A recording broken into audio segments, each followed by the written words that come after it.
Provérbios capítulo 18, verso 1. Eu vou ler na Nova Almeida Atualizada, que diz: o solitário busca o seu próprio interesse e se opõe à verdadeira sabedoria. Uma outra tradução mais antiga diz: aquele que se isola, em vez de solitário diz aquele que se isola, insurge-se contra a verdadeira sabedoria, busca só o seu próprio interesse.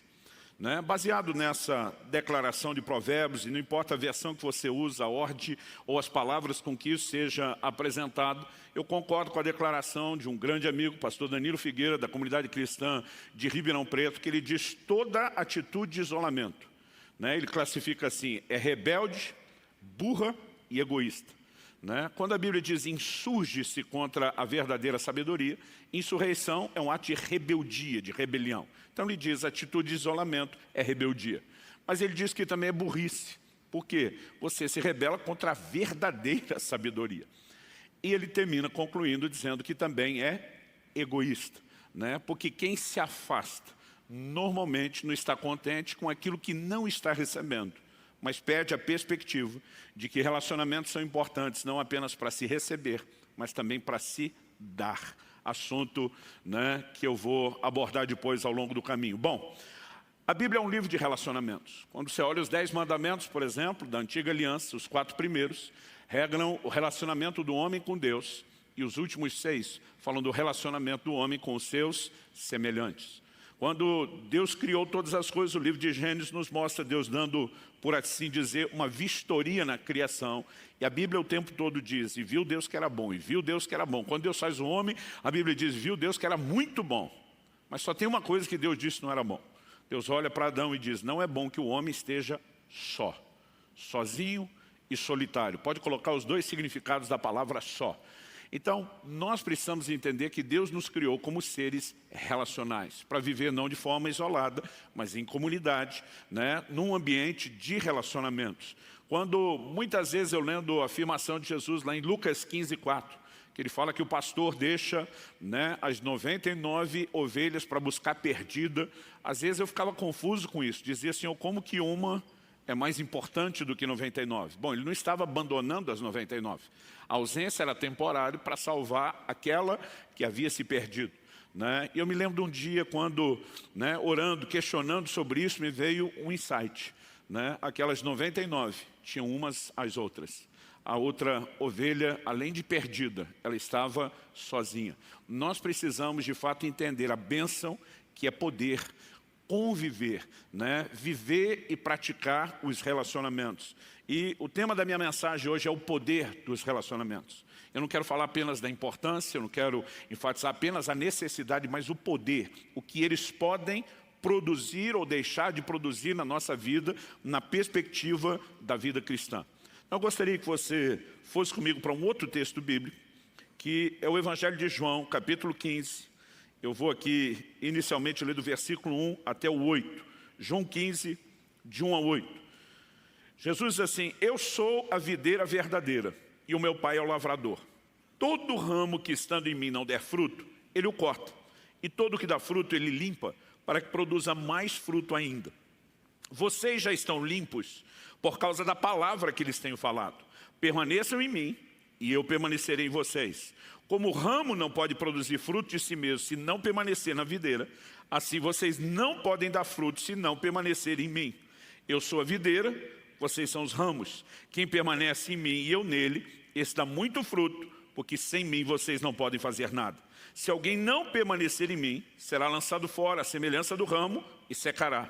E o apanham, lançam-no no fogo e o queimam. Se permanecer em mim e as minhas palavras permanecerem em vocês, pedirão o que quiserem, ele será feito. Nisto é glorificado meu Pai, que vocês deem muito fruto, e assim mostrarão que são meus discípulos. Vamos tomar essa analogia, essa alegoria apresentada pelo próprio Cristo. Ele fala de permanecer nele, mas ele também diz: eu sou a videira e vocês são os ramos. Bom, essa visão, essa ilustração de João 15, Assim como lá em Efésios 1, quando Paulo chama a igreja de o complemento do Senhor, dizendo que ele é a cabeça e nós somos o corpo. Essa alegoria, essa ilustração de João 15 sustenta a mesma coisa. Fala da igreja ligada a Cristo, conectada a Cristo e dependendo não apenas do seu governo, quando o apresenta como cabeça, mas dependendo do fluir da vida dele. É interessante porque durante muito tempo a minha visão de uma videira, ou como alguns chamam, parreira, ou como eu que fui criado no interior de São Paulo, e a gente brinca que, pelo menos no interior de São Paulo, eu sei que em outros lugares do Brasil isso também tem, alguns são quase tão fortes quanto, lá para nós, toda árvore é pé de alguma coisa. A goiabeira é pé de goiaba, a laranjeira é pé de laranja, então, para nós, a videira sempre foi pé de uva. E a minha visão do pé de uva, durante muito tempo, foi muito limitada, por conta do fato de que a única videira que eu conheci era uma na casa do vizinho de muro nosso. E, com certeza, não foi algo plantado com a intenção de ser uma árvore frutífera que o suprisse. Eu, hoje, pensando como adulto, fico imaginando que talvez apenas alguém que chupou uma uva cuspiu a semente no canto do terreno do muro e aquilo simplesmente brotou. Bom, aquela videira nunca cresceu muito, nem no sentido de altura e nem de extensão, porque os ramos dela simplesmente caíam e quando tocavam no chão, necrosavam.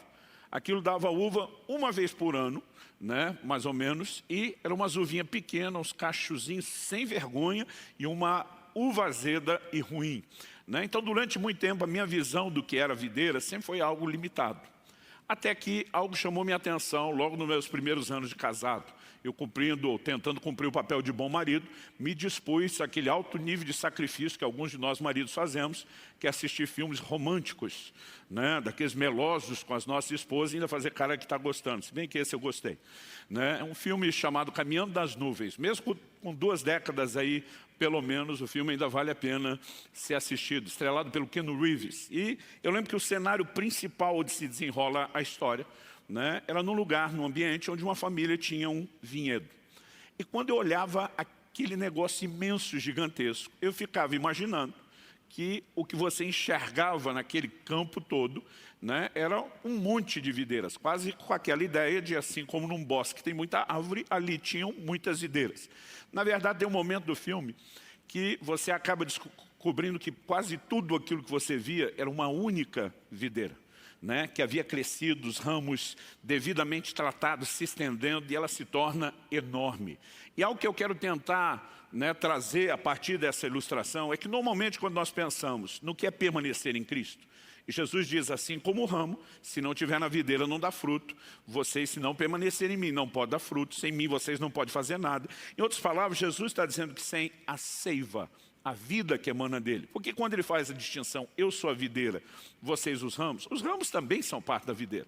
Mas ao usar o termo, eu sou a videira, ele se referia especificamente ao tronco principal, às suas raízes, aquilo que se formou antes de se tornar uma grande videira. E quando falamos hoje da visão da igreja relacionada a Cristo, imagina uma videira muito maior do que aquela que eu citei como exemplo do filme. Agora, o que é permanecer em Cristo? Se por um lado a gente entende que a responsabilidade de salvação é pessoal, se por um lado nós entendemos que todos nós precisamos também cultivar um relacionamento pessoal com Jesus, acredito que por outro, nós precisamos entender que permanecer na videira não é apenas preservar e desenvolver a sua fé e a sua salvação. Isso também, ao meu entender, fala de permanecermos conectados com o corpo. Por quê? Daquele tronco principal brotam os primeiros ramos principais. Desses ramos vão brotando outros ramos. E desses ramos que brotam dos ramos principais, brotam outros ainda. Dos quais brotam outros ainda. É assim que a videira cresce. Ou seja, a maioria dos ramos está indiretamente ligado ao tronco e à raiz, mas não diretamente ligado. Eu acredito que isso pode ter uma analogia que a gente possa aplicar no sentido histórico. Cristo gerou e formou o primeiro grupo de discípulos, que por sua vez gerou uma segunda geração de discípulos, que por sua vez foi, e quando falo com geração não é apenas o tempo depois que a primeira morreu, são aqueles que vão sendo ganhos para Jesus, e a gente poderia dizer que historicamente, nós somos o ramo do ramo do ramo do ramo do ramo do ramo, e aí nós não vamos saber quanta conta fazer em termos geracionais, mas acredito que isso também nos chama a atenção para o fato de que, embora nem todo ramo esteja diretamente ligado ao tronco principal, né? Nesse sentido histórico. Nós precisamos entender que a vida de Cristo passa por ramos para chegar ao restante dos ramos. A vida de Deus, ela flui e ela se manifesta por meio de relacionamentos. E nós precisamos entender, na perspectiva espiritual, o quão sério e o quão importantes são os relacionamentos, né? Porque essa é uma visão que você vai encontrando ao longo das Escrituras. Por exemplo, em Mateus 18, 19 e 20, Jesus nos mostra que a presença dele pode ser experimentada quando nós nos reunimos. Ele diz o seguinte: em verdade também lhes digo, que se 2 de vocês sobre a terra concordarem a respeito de qualquer coisa que vierem a pedir, isso lhes será concedido por meu Pai que está nos céus. Porque onde estiverem 2 ou 3 reunidos em meu nome, ali estou no meio deles. Esse reunido sugere que é mais do que um encontro casual. É mais do que apenas 2 pessoas que se trombaram na rua, esbarrando uma na outra, né? Eu brinco que os crentes antigamente, que é aqueles que a turma hoje chama de crente raiz, né? Raramente encontrava um crente encontrava o outro sem uma saudação formal, a moda antiga do "a paz do Senhor, meu irmão", né? A nova geração mudou muito, né? E não estou necessariamente criticando a mudança de comportamento, mas hoje a gente está contente já com "e aí, beleza?" e o outro "beleza". Mas muito mais do que esbarrar em alguém, saudar alguém, né? Jesus fala de reunir no nome dele, intencionalmente, né? E aqui nós estamos falando que a gente poderia classificar como uma micro-reunião. Nós estamos falando de um culto público, nós estamos falando da reunião menor, dos cultos nas casas, um modelo que vem desde os dias do Novo Testamento e procuramos praticar através do que aqui na comunidade de alcance nós chamamos de células, mas aqui nós temos uma micro-reunião. Alguém poderia classificar isso: pastor, o discipulado cabe aqui? Cabe, mas também podemos ter um relacionamento informal acontecendo. Mas a verdade é que nessa reunião Jesus está dizendo: eu vou me manifestar no meio de vocês. Ou seja, não estamos falando apenas de um encontro social para comer junto, para rir, para abrir o coração, para se divertir. Tudo isso tem a sua importância, mas estamos falando de algo que transcende, que vai além dessas coisas e, na verdade, nos beneficia com a manifestação da própria presença de Deus. Um texto que me chama a atenção, né, quando nós falamos a respeito dessa vida de Deus fluindo, se manifestando, é que em 2 Coríntios, no capítulo 7, dos versículos 5 até o 7, o apóstolo Paulo diz assim: porque quando chegamos à Macedônia, não tivemos nenhum alívio. A questão aqui não é só se teve problema, né? Paulo está dizendo que não teve nenhum alívio, né? Foi só treta pesada, perrengue de alto nível. Ele diz: não houve momento de alívio. E ele continua e diz o seguinte: pelo contrário, em tudo fomos atribulados, lutas por fora, temores por dentro. Aqui Paulo faz uma classificação simples, mas ele diz: o problema está do lado de fora nas circunstâncias, e essas circunstâncias externas geram outro problema interno a ser administrado, que são a questão das nossas emoções e dos temores. Ele diz: e nós apanhamos do lado de fora e do lado de dentro. Mas ele conclui dizendo: porém Deus, que consola os abatidos. Eu gosto desse adjetivo em Deus. Deus que consola os abatidos. Ele diz: nos consolou com a chegada de Tito. E não somente com a chegada dele, mas também pelo consolo que recebeu de vocês. Ele nos falou da saudade, do pranto, do zelo que vocês têm por mim, aumentando assim a minha alegria. Paulo está dizendo que Deus consola os abatidos, mas não apenas de forma direta. Ele diz: Deus decidiu derramar consolo no meu coração através de Tito. E eu descobri que quando Tito chegou oferecendo consolo, quem colocou esse consolo dentro dele para que ele pudesse me transmitir foi vocês, né? Em outras palavras, nós precisamos entender que nos relacionamentos entre aqueles que partilham da mesma fé, nós podemos mais do que desfrutar dos benefícios naturais de relacionamentos que um ímpio qualquer poderia ter. Nós podemos desfrutar da manifestação da vida de Deus, da presença de Deus, do poder de Deus sendo comunicado. Quem está entendendo aí, diga amém. Tanto que em Atos, no capítulo 4, versos 23 e 24, depois que Pedro e João haviam sido presos, né, por pregar o Evangelho, acabam sendo soltos, ameaças e afrontas são feitas, e a Bíblia diz assim, em Atos 4, 23 e 24, uma vez soltos, Pedro e João procuraram os irmãos e lhes contaram tudo que os principais sacerdotes e os anciãos lhe tinham falado. Ouvindo isso, unânimes, levantaram a voz a Deus e disseram, e agora o texto vai narrar qual foi a oração que eles fizeram, para no fim descrever que o resultado final foi que tremeu o lugar onde estavam reunidos. Não apenas as pessoas, o ambiente foi chacoalhado pelo poder de Deus e todos foram cheios do Espírito Santo.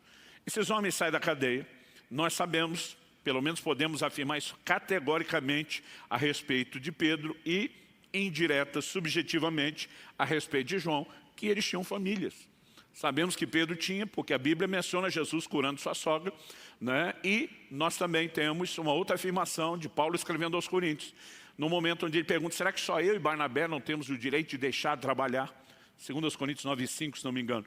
Ele ainda pergunta assim, será que não temos o direito de nos fazer acompanhar de uma esposa crente? Como fazem Cefas, é o termo aramaico para Pedro, né? Os demais apóstolos, os irmãos do Senhor. Ele está dizendo, todos eles andam acompanhados no ministério das suas esposas. Agora, esses homens não saem apenas correndo e dizem, vão para casa, né? Eles procuram os irmãos, não apenas para comunicar o que é que estava acontecendo, mas para que juntos eles pudessem orar e experimentar aquilo que Deus tinha para oferecer a eles nesse momento. Sabe, isso precisa nos dar uma perspectiva de um ingrediente poderoso nos relacionamentos, que é o fluir da vida de Deus. Permanecer na videira não é só cultivar o relacionamento pessoal com Cristo, é lógico que isso é o ponto central, o início, a partida de tudo, mas é também permanecer conectado nos relacionamentos com os nossos irmãos. Quem está entendendo? Hebreus 10, 24 e 25 fala que nós não apenas não devemos deixar de congregar, mas revela a importância. E não é apenas só exortar, chamar a atenção uns dos outros. A Bíblia também diz lá, para que nós possamos nos estimular uns aos outros, ao amor e às boas obras. Aliás, esses uns aos outros, né, é algo muito repetido, muito recorrente no Novo Testamento. Nós chamamos isso de mutualidades ou mandamentos recíprocos. Então, você vai ver ordenanças na Bíblia a respeito de amar uns aos outros, de orar uns pelos outros, de suportar uns aos outros. Isso significa o quê? Que ainda que haja uma cadeia de comando, hierarquia no sentido funcional de trabalho e de autoridade, quando se trata de edificação, a coisa não flui só no que alguns chamariam de cima para baixo. O próprio exemplo que nós demos de Paulo. Paulo está dizendo, Tito me trouxe consolo. Quem era o Tito? Um obreiro de Paulo, discipulado pelo próprio Paulo. Na cadeia de comando, Tito estava debaixo de Paulo. E da onde Tito trouxe o consolo? Né? De uma igreja que Paulo destacou para que ele cuidasse. E agora os irmãos sobem consolo para Tito, que sobe consolo para Paulo. Sobe, entre aspas, aqui, se você pensar em termos de hierarquia e cadeia de comando. O que Deus deseja, né, é que todos nós, nos relacionamentos, possamos não apenas comunicar, mas também receber. Quem está entendendo, diga amém. Embora muitas vezes a perspectiva das pessoas seja pensar só no receber e não levar em conta o comunicar. Mesmo hoje em dia, quando se valoriza relacionamentos, quando se fala de network, a maioria das pessoas está pensando o que é que eu posso extrair desse relacionamento que beneficia a mim ou os meus negócios ou a minha profissão. Mas o cristão deveria pensar nos relacionamentos não apenas como uma forma de receber, mas principalmente quando cultivamos a mentalidade divina e não a parasita, nós precisamos entender a importância de dar, de comunicar, de transferir algo.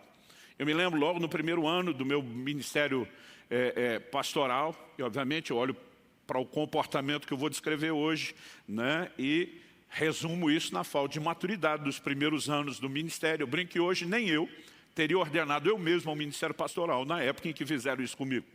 Mas eu lembro de uma irmã, eu fiquei sabendo, tomei conhecimento de um barraco que ela armou com outras duas na igreja, né, ainda não tinha oportunidade, até o momento não tinha tido a oportunidade de conversar com ninguém, nem para me inteirar, nem para saber como ajudar. E essa irmã, de repente, apareceu na igreja, falou, pastor, precisamos conversar. Pensei, ela vai compartilhar a situação e permitir que a gente ajude, né, a interferir. Ela diz, vim comunicá-lo que eu estou saindo da igreja. E eu me fiz desentendido, falei, é mesmo? Por quê? Ela diz, porque não tem amor nesse lugar. Eu falei, você deve estar se referindo ao episódio, né, do que aconteceu com fulano e Beltrano. Ela falou, é isso mesmo, já que o senhor sabe, vamos deixar as coisas em panos limpos, é isso mesmo. E ela dizia, eu me recuso a ficar num ambiente que não tem amor, então eu estou saindo da igreja, estou indo embora. Eu falei, tudo bem, mas só vou pedir para a senhora uma coisa, né, passe na sua casa, faça suas malas e abandone seu marido e seus filhos. Ela regalou os olhos, né, como quem disse que homem de Deus daria um conselho desse. Eu falei, não é o meu conselho. A senhora diz que é norteada por determinados valores, que não vai ficar na igreja porque não tem amor. Se aqui não tem amor por causa de um barraco, que a senhora fez com fulano e beltrano. Imagina na sua casa, onde a senhora faz barraco com seu marido, com seus filhos quase todo dia. Aí primeiro ela ficou com cara de raiva, depois ela foi mudando, começou a segurar a vontade de rir, ela falou, o senhor me pegou de jeito. Eu falei, peguei de jeito. Eu falei, criatura, um ambiente de amor não é um ambiente onde a gente não tem problema. Isso é fantasia, não existe. Um ambiente de amor é um ambiente onde a gente resolve os problemas. Eu falei, eu te contrariaria, apesar do sarcasmo, se você falasse que ia deixar seu marido e seus filhos, dizendo que lá não tem amor porque tem barraco. Eu falei, eles só não te deixaram até hoje, porque a senhora é uma campeã dos barracos. Eu falei, eles só não te deixaram até hoje, porque existe amor. É a capacidade de contornar, de superar, de passar por cima. E sabe, aonde eu estou tentando chegar, querido? As pessoas às vezes imaginam o relacionamento só aquilo que elas têm para receber e para lucrar, e não aquilo que tem para acrescentar ou comunicar. Eu já tive várias situações parecidas, aqui não estou falando de um único caso específico, mas de muitos ao longo dos anos, onde de vez em quando alguém chega e diz, olha pastor, eu acho que não tem célula boa o suficiente para eu ficar aqui. Eu digo, por quê? Não, porque aqueles irmãos e nem o líder não tem mais nada para me acrescentar. Primeiro, eu fico espantado com alguém que já cresceu tanto, que não tem mais nada para aprender com ninguém.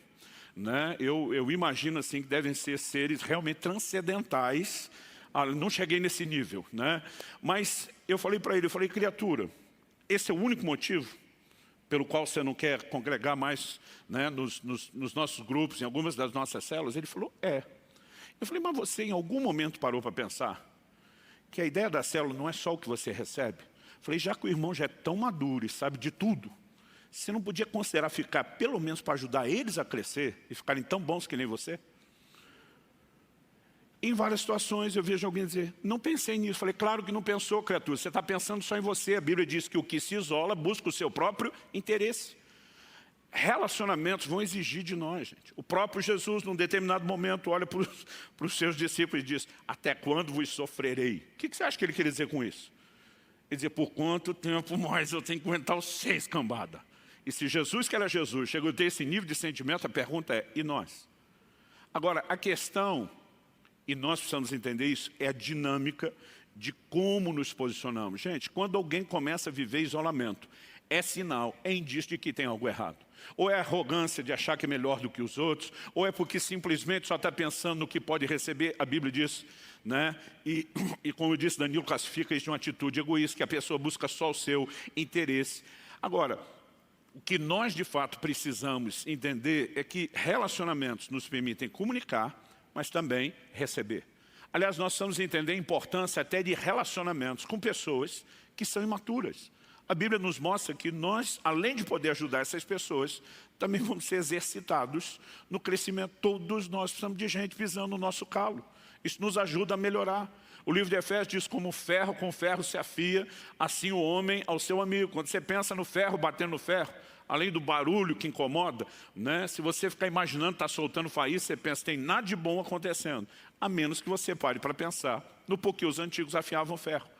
Seja uma foice para a colheita, né? Seja uma faca para o uso interno e doméstico, fosse uma espada como instrumento de defesa. Todos eles estavam tornando suas ferramentas melhores. E nós precisamos entender que somos aperfeiçoados e aperfeiçoamos outros por meio do convívio. Alguns anos atrás, fui com a Kelly pregar, ministrar num grande evento de casais. E logo no início, depois de me apresentar minha esposa, falei, gente, antes de compartilhar a palavra, eu ia falar de como ferro com ferro se afia. Eu falei, eu gostaria primeiro aqui de dar um testemunho para vocês. Né? Que Kelly hoje, depois, na época a gente já estava com mais de 20 anos casado, eu falei, Kelly hoje é muito melhor do que era antes de casar comigo. E alguns já ficaram me olhando com a cara desconfiada, em especial as mulheres, quando o homem fala num tom mais arrogante. Eu falei, é sério ou não é, meu amor? Eu treinei você, eu te deixei você muito melhor do que era antes. Você pode confirmar? E aqui a Levante diz, é verdade. E eu fui dando continuidade àquela conversa, daqui a pouco não era só as irmãs, os irmãos desconfortáveis, todo mundo olhando para mim, se olhando com a cara, o que esse maluco está dizendo? E eu falei, gente, deixa eu explicar logo antes que vocês me apedrejem. Falei, Kelly hoje é muito mais paciente do que antes, porque eu treinei ela. Kelly hoje perdoa melhor do que antes, porque eu treinei ela. Né? E aí com isso eu comecei a mostrar o quê? Nós precisamos do crescimento, que inclusive as diferenças de relacionamento proporcionam. Agora, é nesse ambiente que a vida de Deus pode se manifestar, através de nós e através dos outros para conosco. Quem está entendendo? Agora, voltando à questão do isolamento, só para encerrar essa ideia, né, da vida de Deus. Elias, depois de um momento assim, de um avivamento fantástico, ele demonstra que algo errado está acontecendo com ele, não só no âmbito emocional, como também espiritual. Ele envereda pelo deserto, em algum momento ele abandona o seu moço que o ajudava, ele quer ficar sozinho, e toda atitude de isolamento precisa levantar uma bandeira vermelha de advertência. E daqui a pouco ele vai se queixar com Deus. E o livro de Romanos faz uma leitura desse episódio do Antigo Testamento, capítulo 11 de Romanos, eu vou ler de 2 a 4. Diz assim: ou vocês não sabem o que a Escritura diz a respeito de Elias? Como pediu com insistência diante de Deus contra Israel, dizendo: Senhor, mataram os teus profetas, derrubaram os teus altares, sou o único que sobrou e procuram tirar minha vida. Olha a afirmação dele: sou o único que sobrou. Tem mais ninguém que preste aqui. Se um dia teve alguém, já foi morto, já foi perseguido. E a queixa dele não é só dizer para Deus que ele era, né, a última bolacha do pacote, o último dos moicanos, mas ele está insinuando: e o seu único tesouro e patrimônio que sobrou, o Senhor parece não estar cuidando, estão tentando tirar a minha vida. O texto diz assim: mas qual foi a resposta divina? Foi essa: reservei para mim 7.000 homens que não dobraram os seus joelhos diante de Baal. Paulo vai usar isso depois para falar de um remanescente da graça, no processo de restauração futura de Israel. Mas o que ele está nos comunicando? Que é como se Deus olhasse para Elias e dissesse: sabe de nada, inocente. Agora, como o camarada acha que é só ele, e não tem noção de quanta gente fiel a Deus ainda existia, porque ele estava desconectado dos demais.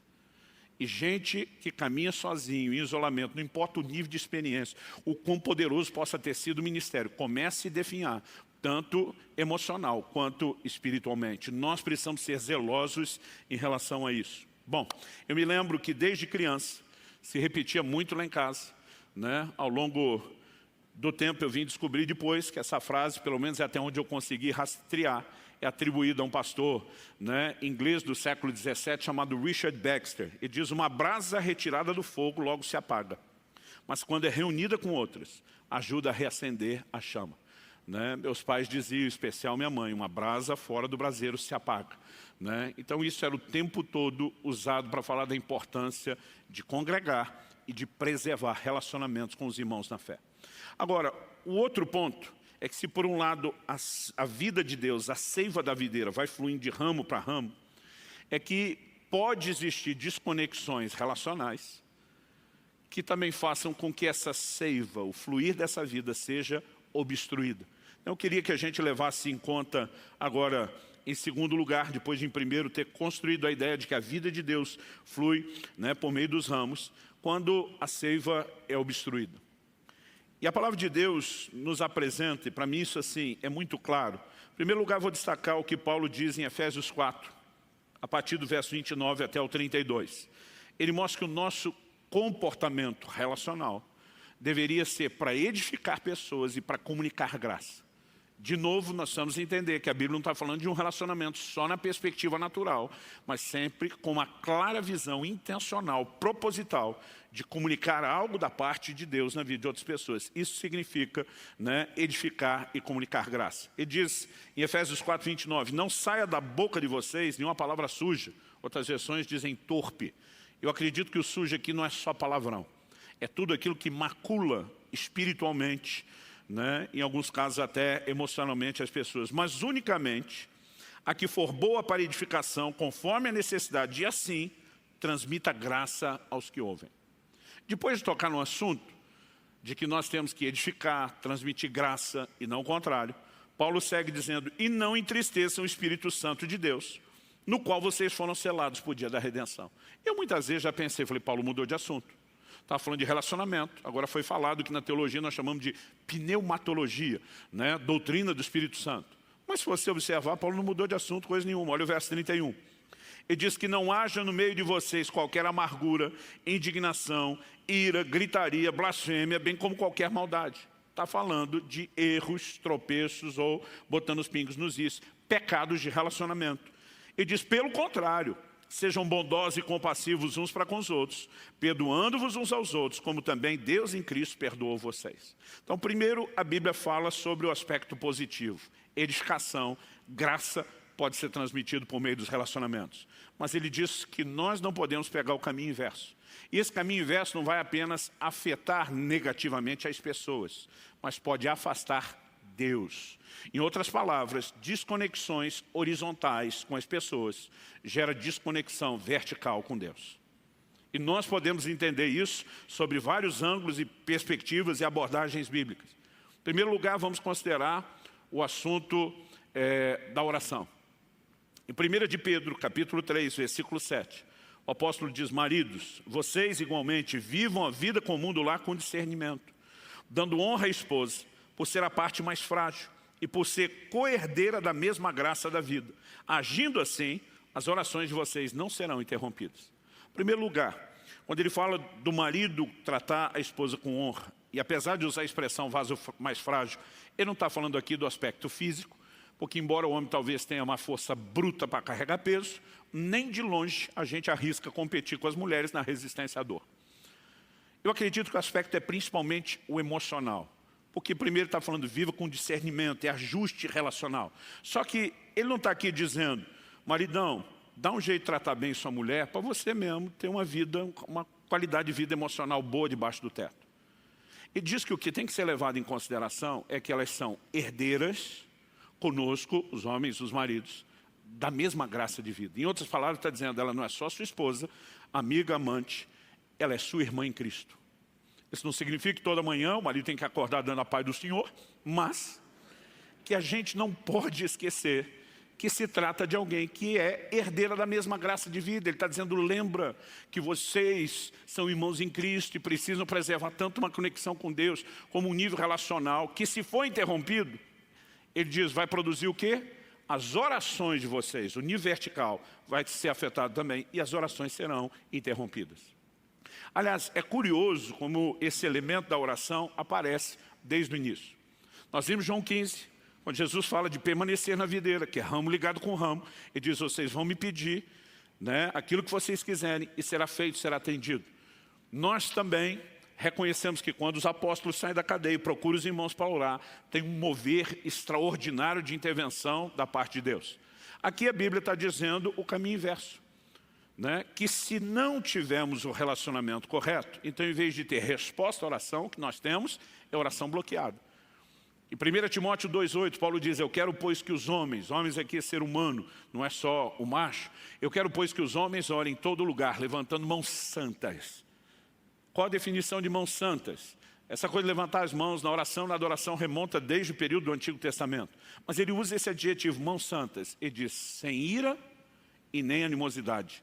Outras traduções mais antigas dizem sem ira nem contenda. O que é ira e contenda? Pecados de relacionamento. Então ele está dizendo, você tem que vir e levantar a mão para orar, mas meu amigo, não traga pecados relacionais. Por quê? Desconexões horizontais gera desconexão vertical. Quem está entendendo aí, diga amém. O mesmo é verdade quando nós falamos a respeito do assunto do perdão. Em Mateus, no capítulo 6, nos versículos 14 e 15, Nosso Senhor afirma, porque se perdoarem aos outros as ofensas deles, também o Pai de vocês está no céu, perdoará vocês. Aqui é a parte ativa, positiva. Se perdoa, é perdoado. Mas Jesus continua e diz, se porém não perdoarem aos outros as ofensas deles, também o Pai de vocês não perdoará as ofensas de vocês. Quando você nega perdão, a ponto de quebrar conexões relacionais horizontais, você deixa de ser perdoado e quebra a conexão relacional vertical com Deus. Mas quando você oferece perdão e preserva as conexões relacionais horizontais, você também recebe perdão e preserva a conexão relacional vertical que é com Deus. O próprio Jesus, um capítulo antes, Mateus 5, versos 23 e 24, ele diz, portanto, se você estiver trazendo sua oferta ao altar, e lá, se lembrar que o seu irmão tem alguma coisa contra ti, deixa diante do altar a sua oferta. Vá primeiro reconciliar com o irmão, então volte e faça a sua oferta. O que Jesus está dizendo? Ele diz, meu amigo, não adianta você tentar preservar conexão vertical quando a horizontal está arrebentada. Ele diz, deixa a oferta esperando, vá lá, arruma, depois você volta. Porque aí sim, você pode entregar a sua oferta. E a oferta aqui não tinha mera ideia de contribuição, mas a visão da adoração, que no sistema até então era regido por meio dos sacrifícios de animais. Quando nós começamos a observar isso, o que é que temos que reconhecer? Né? Que conexões verticais, estamos falando de cristãos, afeta a conexão vertical, que é a relação com Deus. Deixa eu fazer um comentário aqui a respeito da ceia do Senhor. Algo que nós descobrimos, em especial Paulo afirma isso em 1 Coríntios 10, é que quando temos a ceia do Senhor, nós temos comunhão com o corpo e com o sangue de Cristo. Essa expressão, né, no Brasil nós chamamos muito esse momento de a ceia do Senhor. Mas na maior parte das igrejas, por exemplo, de fala inglesa, eles denominam isso como comunhão. A expressão ceia do Senhor nós tiramos em 1 Coríntios 11. A expressão comunhão está em 1 Coríntios 10, porque fala da comunhão com o corpo e com o sangue do Senhor. E ainda que nós, os protestantes, né, não creiamos na doutrina da transubstanciação, né, que os elementos, o fruto da vida e o pão se transformam literalmente em carne e corpo do Senhor, nós não podemos negar que, embora que eles sejam elementos simbólicos, eles falam de uma comunhão espiritual genuína e verdadeira que temos com o corpo e com o sangue do Senhor. Mas a ideia de comunhão da ceia não deveria ser visto só como comunhão com Deus. Em 1 Coríntios 10, 17, Paulo diz assim: porque nós, embora muitos, somos unicamente um pão, um só corpo, porque todos participamos do único pão. Até essa ideia, quando você vê Jesus partindo o pão para os discípulos, né, eles olhavam para aquilo dizendo, há uma visão corporativa, eu sou parte de algo maior, e eles se viam como um só pão, a família na fé, como um só corpo.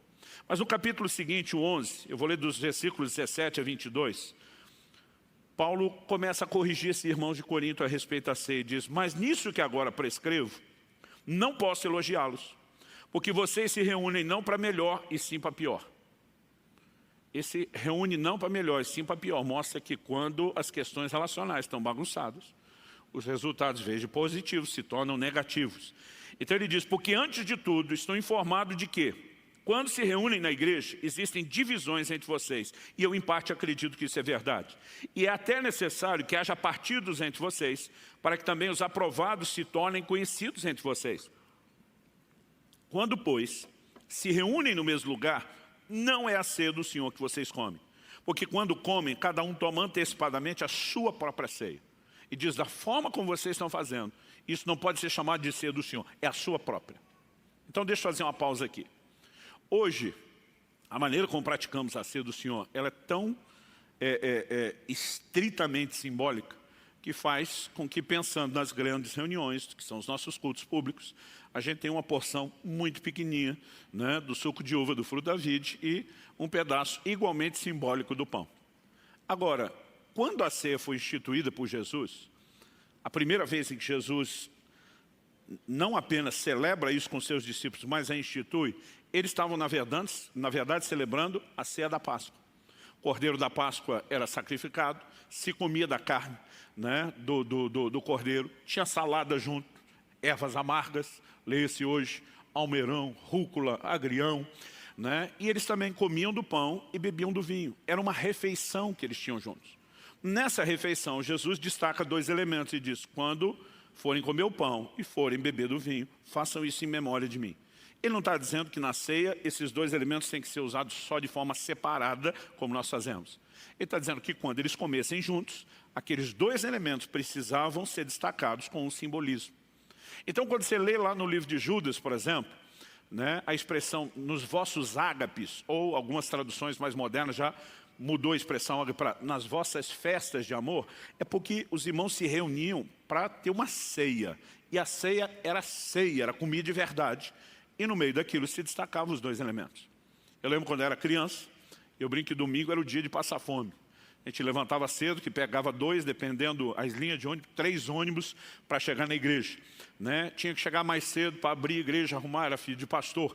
Né? Depois disso tinha a escola bíblica dominical. Né? Era o momento onde todo mundo sentava para ter ensino bíblico. Depois que terminava a escola bíblica dominical, é que nós teríamos o culto. Depois que terminava o culto, a gente esperava o papai e a mamãe atender todo mundo, fechar a igreja, e aí mais 2, 3 ônibus para ir embora para casa. Domingo era o dia da fome, né, para mim e para os meus irmãos. E quando tinha ceia, Pensa num camarada que ficava com raiva daquilo ser tão pequenininho, era eu. Não só eu. Meus irmãos, a maioria das crianças, né? E a gente fica pensando, por que eles não dão um pãozinho maior? Por que não dão um copozinho maior? Porque a gente, naquele dia da fome, né, não ficava pensando na importância só do simbolismo. A gente dizia, isso não enche a barriga de ninguém, né? Mas curioso é pensar que na antiguidade era o contrário. Agora, olha o nível que eles chegaram nessa ceia. Paulo diz assim, quando, pois, se reúne no mesmo lugar, não é ceia do Senhor que vocês comem, porque quando comem, cada um toma antecipadamente sua própria ceia. Enquanto um fica com fome, outro fica embriagado. Será que vocês não têm casas onde podem comer e beber? Ou menosprezam a igreja de Deus e envergonham os que nada têm? Que posso dizer a vocês, devo elogiá-los? Nisso certamente não posso elogiá-los. Então quando Paulo diz, vocês envergonham os que nada têm, porque alguns ficam com fome, tinha gente que não tinha comida. Então, na hora de juntar as panelas, alguns levavam as panelas e outros entravam só com o estômago, porque não tinha o que levar. Agora, Paulo diz, vocês comem antecipadamente sua ceia, não tem uma visão conjunta corporativa, tem gente ficando com fome e não tendo comer. E alguns de vocês estão esbaldando, né, a ponto de se embriagar. Significa que não era um cálicezinho tão pequeno. Ele começa a confrontá-los, mostrando que o que vocês estão praticando não pode ser chamado de ceia do Senhor, porque ceia do Senhor é comunhão com Ele e é comunhão com os outros. Quando nós comprometemos a comunhão horizontal, nós vamos afetar a comunhão vertical. Terceiro e último lugar. Em João 15, nós vemos Jesus falando tanto do ramo que dá fruto, que ele poda para dar mais fruto ainda. E a poda só tem um motivo, né? É que você tire aquilo que rouba energia da árvore, seja ela qual for, né? E concentre o fluir da vida ali onde está havendo frutificação.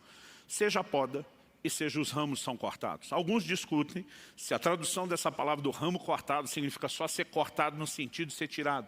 Porque uma das possibilidades de tradução significa levantar. E nós sabemos que com a questão da videira, um ramo caído que toca no chão, ele não vai dar fruto, né? É por isso que ela precisa de uma estrutura. Normalmente a gente, né, no nosso tempo, usa bambu, arame.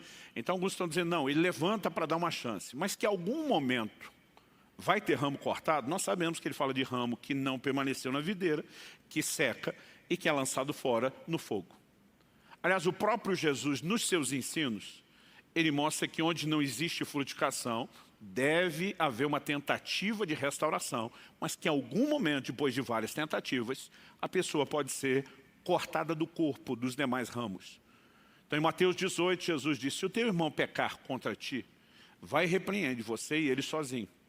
Qual o propósito da repreensão? Não é atropelar, não é matar a pessoa que falhou e pecou. Ele diz, se ele te ouvir, você ganhou o sermão. O propósito da repreensão é restaurar alguém que falhou.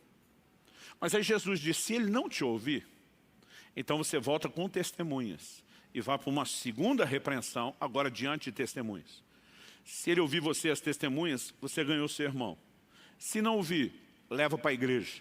Aí vai abrir para todo o corpo. Se não ouvir a igreja, considera gentil e publicano. Em outras palavras, desliga do corpo e do relacionamento.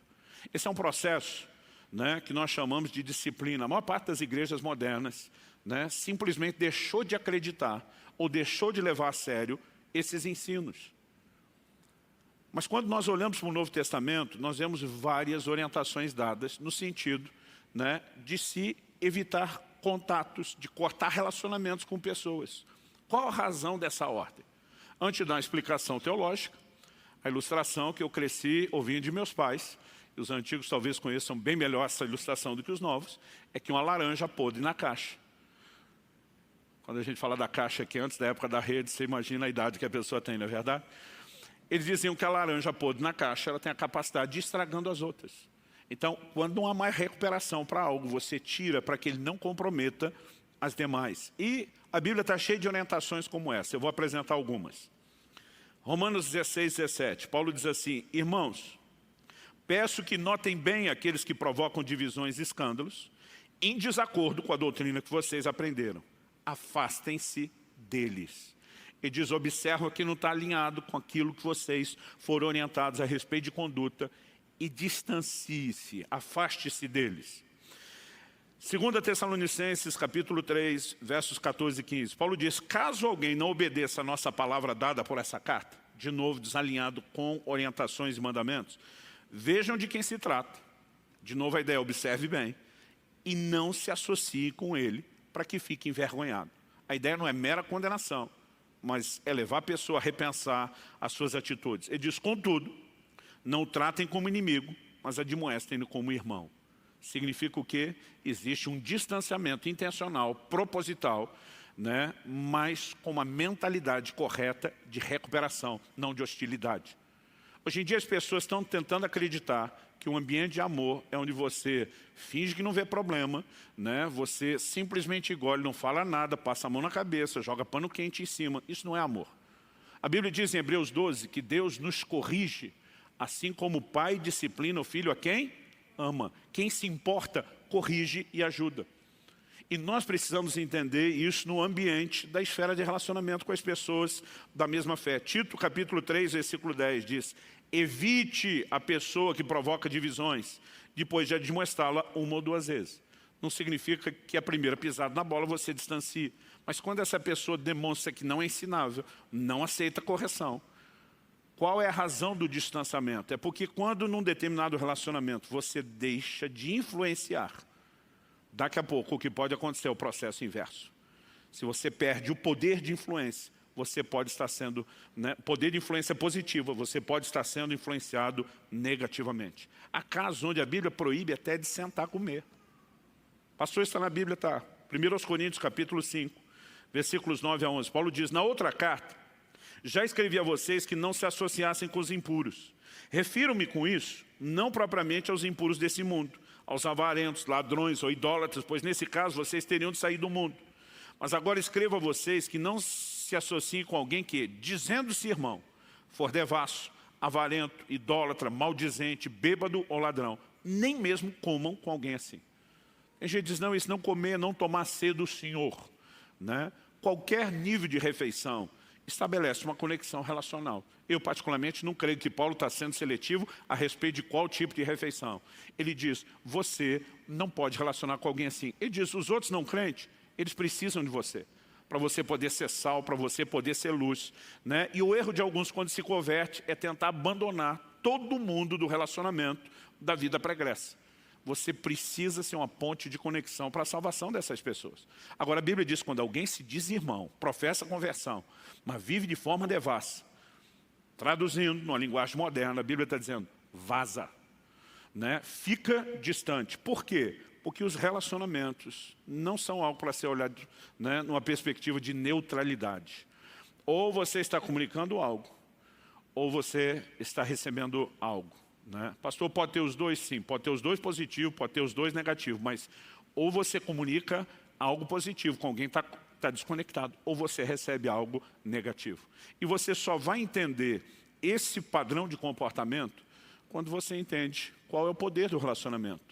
Que ele pode transmitir a vida de Deus, ou a vida de Deus pode ser obstruída, ou a vida pode estar sendo sugada, como um galho seco faz com o resto da árvore. Em alguns momentos, a disciplina e o confronto, né, embora não significasse desistir das pessoas, Jesus disse para ganhar o irmão com todas as tentativas, a Bíblia está dizendo para evitar depois de determinados níveis de confronto, mas muitas vezes a ideia da própria disciplina não era só tentar recuperar aquele que poderia não ter um coração ensinável, né, e arrependimento, mas é também que ela tem um papel e um efeito didático para o resto da família da fé. Em 1 Timóteo 5,20, Paulo diz assim, quanto aos que vivem no pecado, aqui não é alguém que tropeçou uma vez, não é alguém que teve uma reincidência, uma queda em alguma área, né? Paulo diz em Gálatas 6, se você vê o irmão tropeçar, você tem que ter lá, né, um espírito de compaixão, de misericórdia, de mansidão, ajudar essa pessoa. Então a Bíblia não está dizendo que nós não oferecemos ajuda, mas está dizendo, quanto aos que vivem no pecado, que adotaram um padrão distante da palavra de Deus depois de conhecê-lo, Paulo diz a Timóteo, seu discípulo, repreenda-os na presença de todos, para que também os demais temam. Então ele está dizendo, se a gente não recuperar isso, pelo menos vai ter um efeito didático e protetor para os demais. Já ouvi vários pais contar histórias semelhantes, de como tiveram que ser muito firmes com alguns dos seus filhos, né, que erraram, não apenas no sentido de corrigi-los, de discipliná-los, de tratá-los, mas também de deixar uma mensagem clara para os demais. Não sigam pelo mesmo caminho do seu irmão ou da sua irmã, porque isso não termina bem. Agora, repito, isso não significa desistir das pessoas. Além das tentativas que diz respeito a você, né, acredito que existe um nível que nós comunicamos a tentativa de recuperação aos líderes, aos pastores, mas nós precisamos entender essa questão de qual é a hora de se afastar. Eu sei que apenas tocar nesse assunto, sem entrar em detalhes, para alguns pode gerar mais dúvida do que esclarecimento. De vez em quando alguém procura, pastor, tem uma pessoa lá que não está muito crente, não, mas está melhorando de vida pela minha influência.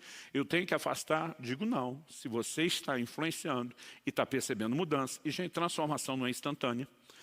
O que nós estamos falando aqui é de gente que deliberadamente vive no pecado e não ouve mais a ninguém. Então, há um momento onde você não apenas não consegue ajudar, como você pode ser prejudicado.